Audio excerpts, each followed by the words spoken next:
Welcome to the demolition zone.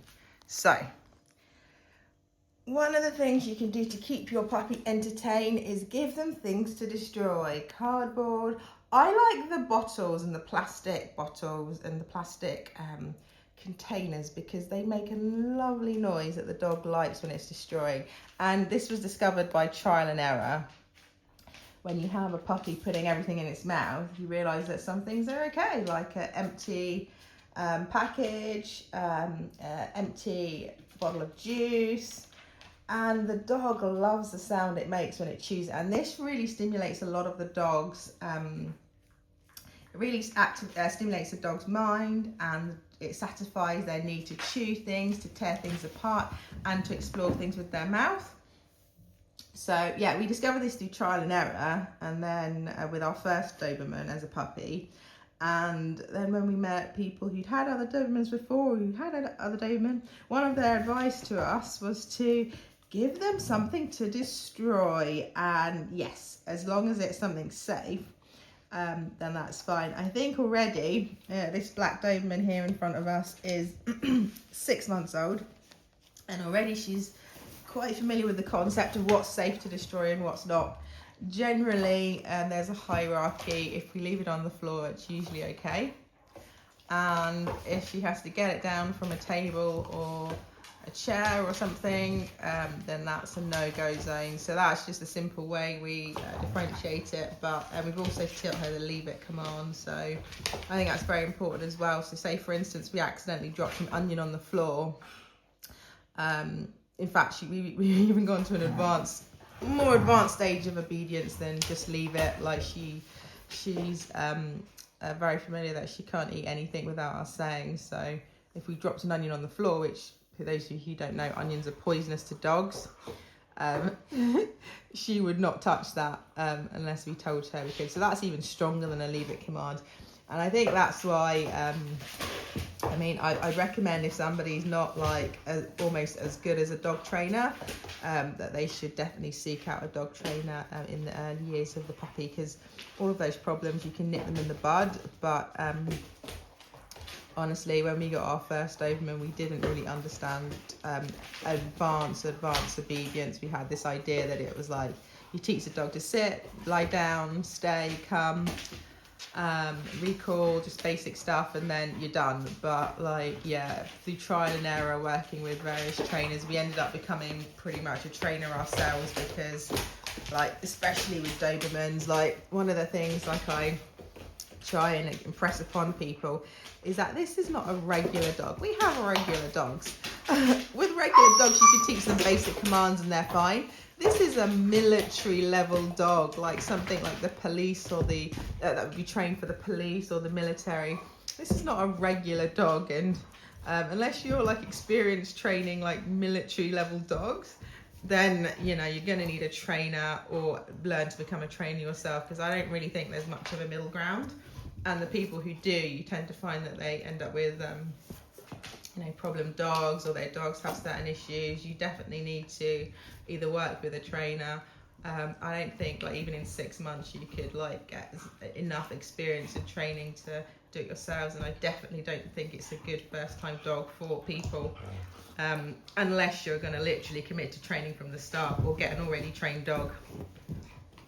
So yeah, give them something to destroy is, and the reason why I say give them something to destroy is because it costs nothing. A lot of these pieces of cardboard and plastic we would have recycled anyway, and it costs absolutely nothing, and it takes up so much time.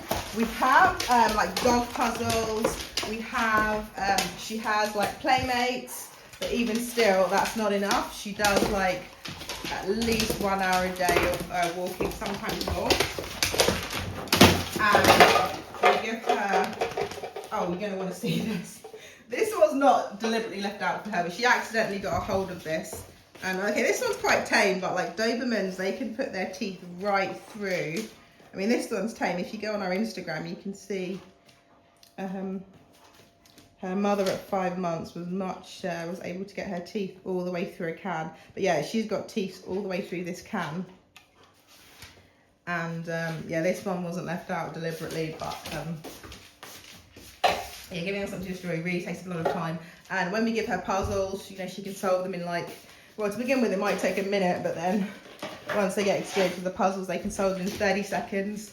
So whilst we do have them, we don't really use them because they don't take up enough time. We give her lick mat. She's finished with that in a couple of minutes. We'll give her all sorts of things to play with. But just when you've got like all day to entertain them, we don't really crate them for very long unless they're like, oh yeah, so we're literally giving her activities all through the day, and she's getting time to play with other dogs, such as her favourite dog, which is her mother. And yeah, I find that especially because like there are guides that tell you not to give young puppies lick mats, and I can understand why, but if you supervise them, you know, usually it should be fine.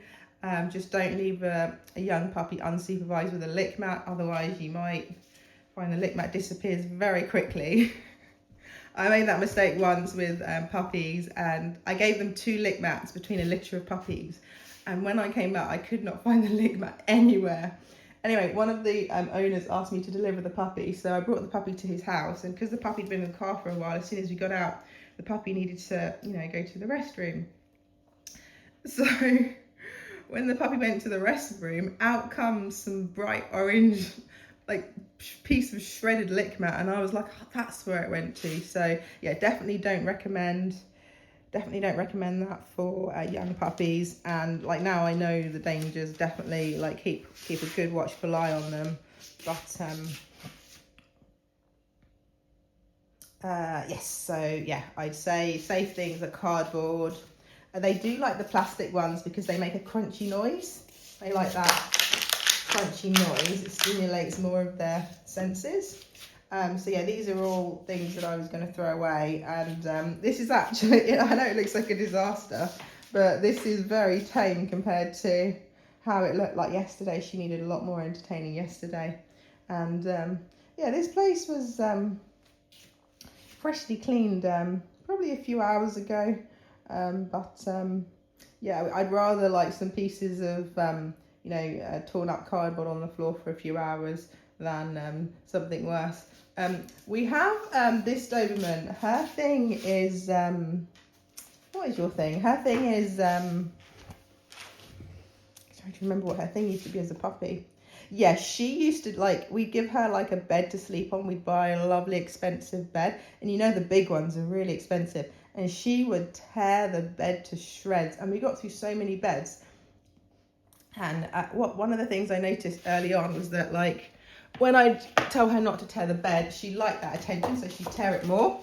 With this one, she's the first Doberman we've seen that likes to chew walls, and most of the time I've caught her, but I found a little chew mark in one of the walls. It's fairly tame. She must have done it quite quickly, but I tend to keep her crated when she's not doing activities. But this is something I noticed, which is the only one we've got. But yeah, she's pretty much trained out of biting walls, but I must have missed that one.